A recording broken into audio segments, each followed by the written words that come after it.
Kisah pertempuran Lengkong dan kegagalan penyamaran yang berujung gugurnya dua paman Prabowo. Mungkin sebagian besar dari kalian sudah tahu asal-usul nama Prabowo Subianto yang diambil dari nama pamannya Letnan Subianto Joyo Hadikusumo yang tewas di medan perang. Tapi pasti tak banyak yang tahu tentang cerita pertempuran pamannya tersebut yang terkenal dengan pertempuran Lengkong.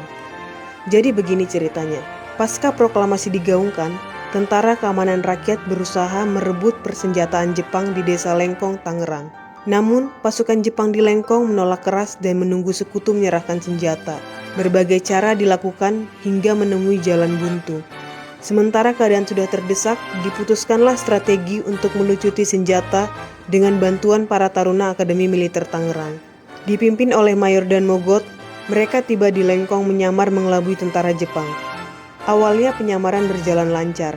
Mayor Dan Mogot dan Mayor Wibowo serta Taruna Alex Sayuti bertindak sebagai penerjemah, bertemu Kapten Abe dari Jepang.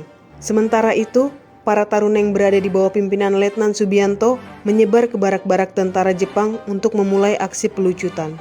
Aksi sempat berjalan lancar hingga akhirnya terciumlah bau penyamaran dan terjadi serangan balik tentara Jepang.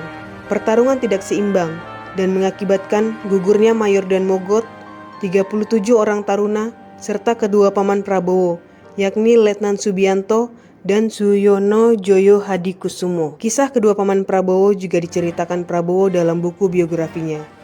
Kepemimpinan Militer, catatan dari pengalaman Letnan Jenderal TNI Prabowo Subianto. Hingga kini, tiap tahun Menhan Prabowo mendatangi Taman Makan Pahlawan Kota Tangerang untuk mengenang peringatan pertempuran Lengkong. Karena kan ada dua paman dari Pak Prabowo, Pak Hashim yang gugur di peristiwa Lengkong. Dan itu di film lu ini Mbak ya. Kita angkat. Itu dedikasinya untuk untuk mereka. Berdua, ya? It's dedicated untuk mereka berdua. Dan itu dua adik dari Pak Sumitro gitu kan.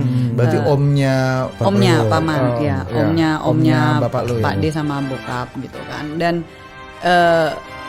memang waktu Pak D itu kecil katanya memang ngelihat bahkan karena bajunya seragamnya eyang-eyang Suyono dan Subianto itu masih ada waktu itu di keep sama Eyang Margono. Jadi dia melihat darahnya yang berdarah dan tahu sejak kecil bahwa pamannya tuh ada yang gugur di medan tempur. Jadi itu udah sangat membentuk. Jadi, kisah ini sangat membekas bagi Prabowo karena sejak kecil dia melihat seragam paman yang berlumuran darah dan juga menjadi salah satu motivasinya untuk mengabdi kepada Indonesia.